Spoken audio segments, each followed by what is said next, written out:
Salut à tous et bienvenue sur Antenne Box. Aujourd'hui, on se retrouve pour la preview du combat revanche entre les deux poids lourds anglais, Anthony Joshua et Dillian Whyte. Avant de rentrer dans le vif du sujet, le petit disclaimer, si mes podcasts vous plaisent, vous pouvez vous abonner, liker, partager, commenter ou mettre une bonne note sur les plateformes de podcast. Franchement, vous vous rendez pas compte de l'énergie que ça donne de recevoir des retours positifs. Donc voilà, merci à ceux qui le font. Et maintenant, on passe au podcast. Alors ce combat, évidemment, d'un point de vue technico-tactique, c'est pas un must de la catégorie, on va pas se mentir. Surtout cette nuit-là du 12 août, le combat a pas raté, c'est Navarrete contre Valdez. Mais le point positif de Whyte contre Joshua, c'est qu'il va être diffusé à une heure qui sera un peu acceptable en France, vu que c'est en Angleterre. Et ça, c'est toujours bon à prendre. Et pour les téméraires qui ont prévu de rester réveillés pour Navarrete Valdez, ce sera aussi un bon moyen de tenir jusqu'à ce combat-là, en restant justement réveillé. À côté de ça, personnellement, moi je trouve que ça reste une affiche assez divertissante et un match-up qui a du sens, en particulier d'un point de vue narratif, et c'est ce que je vais essayer de développer dans ce podcast. Vous allez voir que c'est super intéressant parce que ça va vraiment plus loin que la simple rivalité de base qu'on connaît entre ces deux boxeurs-là. Parce que finalement, Anthony Joshua et Dillian Whyte, c'est deux vrais destins croisés. Mais avant de rentrer dans l'intérêt de l'histoire derrière ce combat, et évidemment de quand même faire un petit point technico-tactique, pourquoi est-ce que je pense que c'est le meilleur match-up possible pour ces boxeurs-là, ou en tout cas au moins pour Anthony Joshua? Déjà, l'enjeu de ce combat, il est clair. Pour Matchroom, le promoteur de Joshua, c'est de le remettre sur les rails après ses défaites contre Usyk, après un combat qui n'a pas été très convaincant contre Jermaine Franklin. Il faut le garder actif après son changement d'entraîneur, donc le fait qu'il soit passé chez Derrick James, pour essayer de faire remonter sa cote et donner de l'intérêt à de prochaines échéances très lucratives qui pourraient se présenter. On parle beaucoup d'un Deontay Wilder en fin d'année, ou d'un Fury en tout cas avant la fin de sa carrière, mais au niveau auquel on voit Joshua aujourd'hui, même si évidemment son promoteur pourrait faire monter la sauce ou juste la perspective du duel pourrait le faire aussi, qui croit encore en fait en ses chances contre ces boxeurs-là. Et au niveau de la considération, il est presque au plus bas possible aujourd'hui. Donc l'intérêt de son promoteur, c'est un peu de sauver ce qui a sauvé de sa valeur en regonflant quelque part la perception que les gens ont de lui, de son niveau, et donc de sa capacité à livrer un combat un minimum compétitif contre certains noms pour générer de l'engouement. Donc pour le refaire un peu monter, il faut un combat qui soit attractif pour les fans, avec un boxeur qui soit bien classé, mais pas trop dangereux quand même, et si on peut faire de l'oseille aussi, c'est cool forcément. Donc maintenant, si on regarde dans le top 10-15 des différents classements, Ring, BoxRec, etc., donc il y a Usyk. Donc lui, on sait que c'est mort, il l'a déjà affronté 2 fois, il a perdu 2 fois, et en plus, Usyk, de toute façon, il affronte Dubois, qui lui, sera aussi pris. Fury, c'est pas pour tout de suite qu'il faudrait l'affronter, évidemment, ça fait partie de ce que je disais juste avant, donc faudrait un peu que sa cote remonte pour qu'il y ait un vrai engouement autour de ce combat potentiel, et surtout, Fury, on le sait aujourd'hui, il va affronter Ngannou. Wilder, pareil que Fury, c'est un peu trop tôt aujourd'hui. Zhang et Joyce, ils sont déjà engagés l'un avec l'autre pour une revanche, et les deux, c'était dangereux dans tous les cas. Ruiz, pareil, pas vraiment d'intérêt maintenant, même si à terme, pourquoi pas une trilogie, mais aujourd'hui, il y a déjà eu 2 combats, c'est un adversaire qui serait dangereux, c'est pas forcément un truc qui est attendu tout de suite, même si, comme je le dis, une trilogie dans les années à venir, pourquoi pas, en fin de carrière. Donc, exit ces boxeurs-là. Whyte, il faut se dire qu'il est classé 6ème chez Ring, par exemple, et 5ème chez BoxRec. Donc c'est quand même hyper intéressant. Surtout que si on regarde derrière, il reste Ortiz, qui est potentiellement plus dangereux, tout en étant moins attractif pour les fans qu'un choc entre deux Britanniques, avec toute la rivalité en plus qu'on connaît derrière Whyte et Joshua. Parker, ça a déjà été fait, donc Joseph Parker, et pareil, je pense qu'il y a moins d'intérêt. Hrgovic, lui, je pense qu'il y aurait quand même une hype un peu moindre, surtout à ce stade, et surtout Matchroom a pas envie, je pense, de servir l'un en pâture à l'autre et de cramer soit Joshua direct parce qu'il a encore un potentiel financier, mais s'il perd contre Hrgovic, ça pourrait être le revers de trop. Et de l'autre côté, si jamais Joshua battait Hrgovic, ça reviendrait un peu à le brûler. et à perdre un prospect qui est intéressant parce qu'aujourd'hui Hrgovic il est mandatory pour un title shot, et ça pour un promoteur forcément ça se garde au chaud.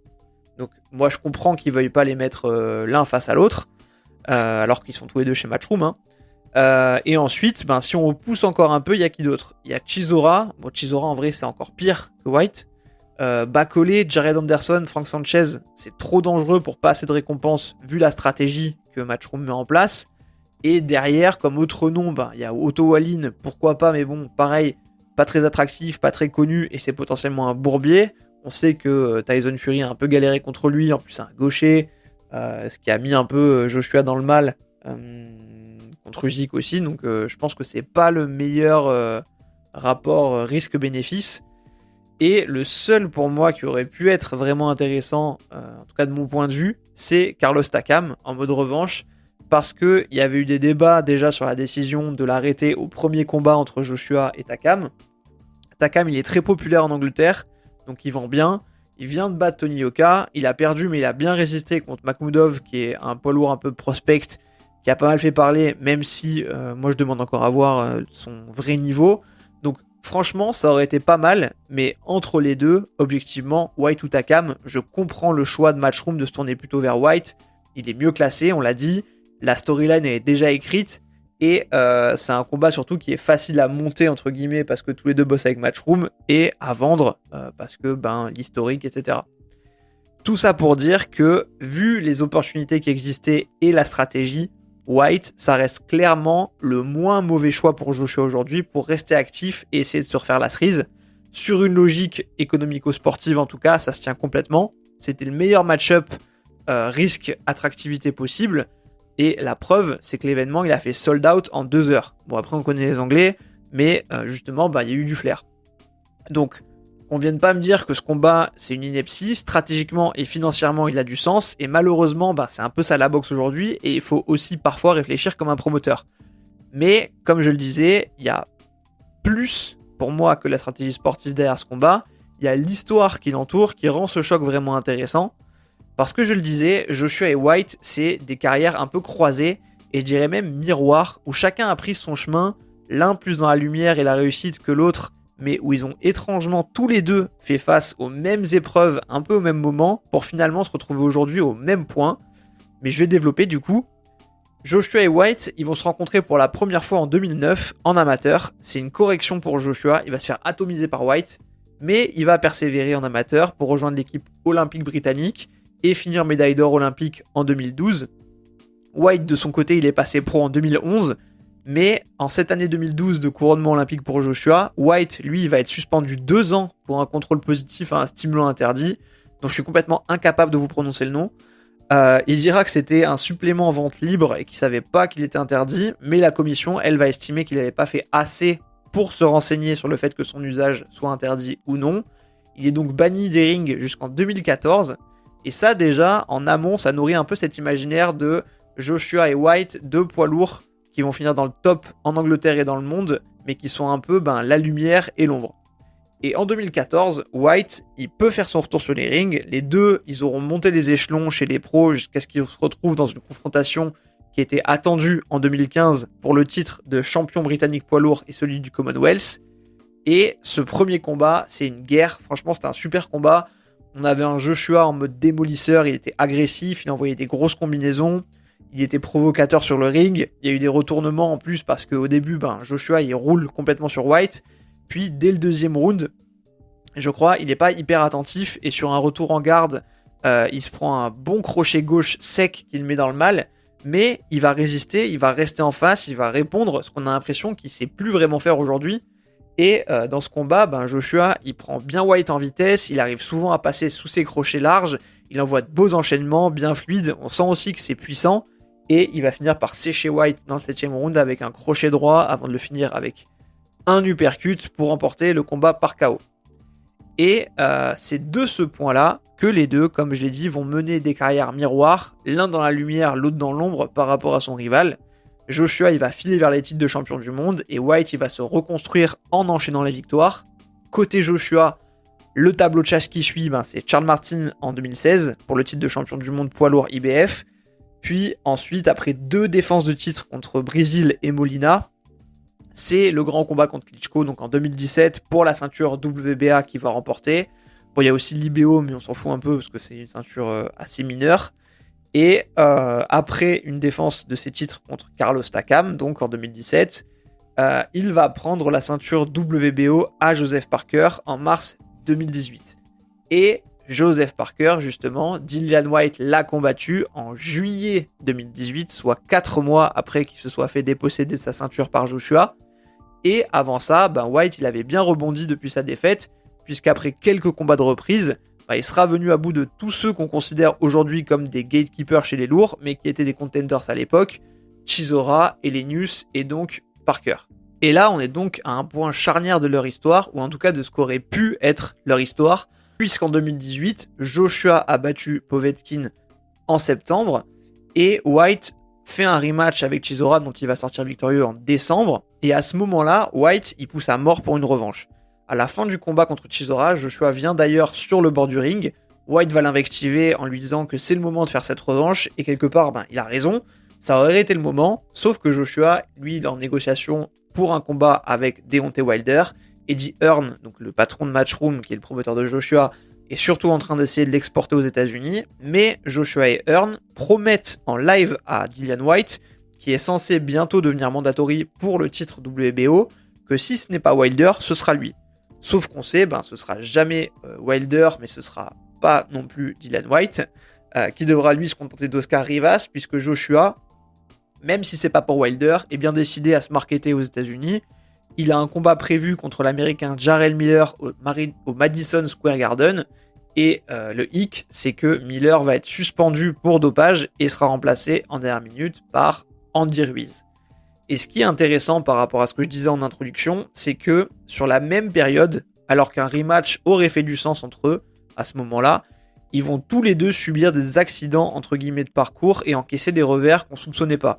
Joshua, donc on le sait, il va perdre contre Andy Ruiz en 2019, mais il va récupérer ses titres en décembre de la même année.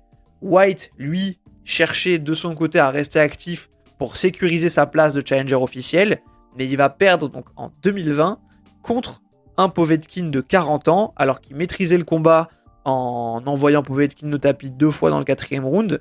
Il va prendre un uppercut surprise dans le 5e qui va le mettre instantanément KO. Lui aussi, tout de suite derrière, il va venger cette défaite. Mais pour les deux, ces revers-là, ils vont un peu marquer le début du déclin. Et si Joshua de son côté fait un peu illusion contre Pulev dans un premier temps, après avoir récupéré ses titres contre Ruiz, alors je dis illusion parce que c'est un combat tactiquement maîtrisé contre un adversaire de calibre très inférieur à lui, mais où on sent déjà une boxe différente et beaucoup plus craintive. Mais en tout cas, les deux, juste après ça, ils vont ensuite tous les deux subir des défaites des mains des deux champions poids lourds actuels, Usyk pour Joshua qui lui prend ses titres, et Fury pour Whyte, auquel il n'arrive pas à arracher le sien, donc le titre WBC qu'il aura remporté contre Deontay Wilder un peu avant. Et pour rebondir, à 5 mois d'écart, suite à ces deux revers, ils vont affronter le même adversaire, Jermaine Franklin, pour une prestation qui sera très mitigée pour l'un, Whyte, et assez décevante pour l'autre, Joshua, même s'il faut le dire, dans un style prudent. Encore une fois, Joshua aura quand même fait mieux que Whyte pour moi face à Franklin, pour tout le monde je pense d'ailleurs. Bref, tout ça pour dire que tout ce chemin parcouru en parallèle, donc avec des coups d'arrêt comparables pour en arriver finalement aujourd'hui au même point dans un combat de la dernière chance, c'est un peu l'ironie du sort qui les met finalement aujourd'hui face à face sur le fil du rasoir. Et c'est cette ironie de deux carrières qui se sont longées et croisées au fil du temps pour finalement atterrir au même endroit à cet instant précis que je trouve hyper intéressante. Et ce qui est dur aussi quelque part, faut le dire, c'est que quand on revoit le premier combat maintenant, on peut juste constater le déclin des deux en fait. Et donc maintenant, si on parle boxe et du style de deux protagonistes, donc on a fini le chapitre un peu historique, on va commencer par Whyte. Donc aujourd'hui, il a 35 ans, 32 combats, 29 victoires, 19 KO et 3 défaites, les 3 par KO. Pour moi, c'est un peu un boxeur poids lourd à l'ancienne. Et attention, dans ce décryptage, je vais vous parler un peu de l'état du boxeur aujourd'hui. Je disais à l'ancienne, je sais pas, dans sa façon de boxer, son attitude, etc. Et Whyte, je trouve en fait que aujourd'hui, et bon depuis un moment quand même, il a un style un peu sale, un peu rugueux, C'est le genre à te tenir un peu derrière la tête pour te mettre un uppercut, ce que d'ailleurs a beaucoup fait Joshua contre Franklin. White, il va laisser traîner les bras après les coups. Voilà, c'est pas très beau, très académique. En termes de style, c'est assez particulier même. Parfois, on dirait presque qu'il est désarticulé dans sa façon de bouger. Il met des gros crochets larges de barman et des frappes un peu plongeantes. C'est vraiment pas un style, je l'ai dit, académique. C'est plus un bagarreur. Il va avancer aussi un peu en se balançant avec des petites impulsions. Donc voilà, un peu étrange quand on le voit, et encore plus aujourd'hui, où c'est de moins en moins académique. Il va avoir tendance à bloquer et remiser, mais en tirant ses coups depuis l'arrière pour leur donner de l'amplitude. Mais il s'ouvre aussi pas mal, et il est surtout assez perméable, notamment aux uppercuts, qui est d'ailleurs un des coups préférés de Anthony Joshua. Et dans le premier combat, je le disais, Joshua finit White avec un uppercut droit, même si c'est un crochet droit qu'il fout en l'air d'abord. Bref. Sur sa garde, White, il a tendance un peu à se fissurer, je trouve, dès qu'il prend des coups, où il commence un peu à gigoter dans tous les sens. Et de base, il a aussi une garde un peu bizarre, où il va avoir tendance à souvent croiser un peu ses bras de façon étrange. Mais le problème majeur de White, pour moi aujourd'hui, c'est qu'il devient de plus en plus lent avec le temps. Alors qu'avant, en allant plus vite, ce côté un peu imprévisible qu'il avait de ses coups larges et puissants, ça pouvait faire mouche. Mais typiquement contre Fury, déjà, il a énormément souffert parce qu'il était incapable de trouver des solutions face au déséquilibre physique. Et il était hyper lisible pour Fury parce que pas assez rapide, pas assez dynamique. Et du coup, il envoyait des énormes crochets dans le vent. Et avant, il avait ses frappes qui étaient un peu imprévisibles et qui pouvaient toucher, qui ne le sont plus forcément aujourd'hui à cause du fait qu'il soit beaucoup plus lent. Et il y a aussi des grosses phases où il n'est pas très actif. Donc derrière, il ne peut pas déguiser ses frappes imprévisibles derrière une activité parce qu'il l'est très peu. Il travaille un peu avec le jab, mais vraiment à l'économie. Et il va juste souvent essayer d'envoyer une grosse patate de forain de nulle part en espérant que ça touche. Et par contre, s'il a un adversaire qui se sent blessé, il va vraiment avoir tendance à se jeter sans regarder. Donc ça aussi, c'est dangereux pour lui en défense derrière. Et contre Franklin, en fait, j'ai trouvé White extrêmement lent, avec systématiquement un mauvais timing. Et sachant qu'il a tendance à boxer pas mal en réaction après un blocage, là c'était flagrant parce que le temps de réaction et le timing, il était beaucoup trop long en fait. Et Franklin, il voyait beaucoup les coups arriver, il avait tendance à frapper dans les trous, bloquer et remise. Et pour moi, White, il a clairement perdu ce combat en fait. Et je trouve que la stratégie de Franklin était assez bonne et qu'elle montre en fait la voie à suivre pour battre White aujourd'hui. Et justement, ça m'a amené à cette considération générale, mais j'ai l'impression qu'aujourd'hui, White, en fait, il est vraiment rincé. Donc on va passer à Joshua maintenant. 33 ans, 28 combats, 25 victoires, 22 KO, 3 défaites, dont une par KO, contre Ruiz. Je vais aussi vous parler, pour lui, du boxeur tel que je le vois aujourd'hui, suite à ses dernières sorties. Joshua, moi, je le trouve de plus en plus rigide, en fait. Il est souvent très crispé, et surtout, il a l'air beaucoup moins sûr de ses coups. Il se lâche quasiment plus en fait sur ses enchaînements et il a toujours l'air un peu sur la retenue dans la recherche de maîtrise et de la prise de risque minimum. Il est même devenu en fait assez attentiste au fil du temps, je trouve, maintenant, et donc presque craintif en fait. Et contre Franklin aussi notamment, il ferait presque robotique. Et quand il prend des coups, t'as l'impression qu'il sait pas trop quoi faire. Et ça reste un boxeur qui est académique, lui pour le coup. Techniquement, c'est propre. Il contrôle beaucoup avec son bras avant pour profiter de sa taille, préparer ses coups puissants en crochet avec son bras arrière ou bien pour cacher l'uppercut.